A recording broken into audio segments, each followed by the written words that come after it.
Артем, твой перший матч у складе основной команды «Торпеда». Як твое вражение?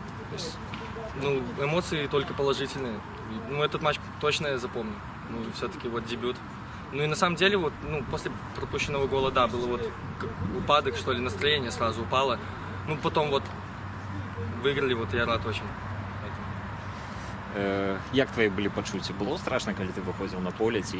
Ну, первые минуты, ну, и ребята мне помогли, на самом деле, вот, психологически, и, ну, мотивировали меня, что ли. А як? Что казали?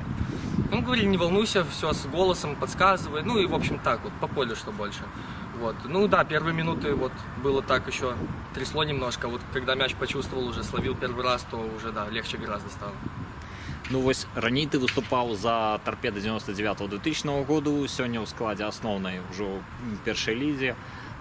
Дарослай, наколькі великая розница, вось цікава паміж? Ну, да, разница, на самом деле, большая, то есть тут и быстрее все, и скорости у игроков другие, и думают они по-другому.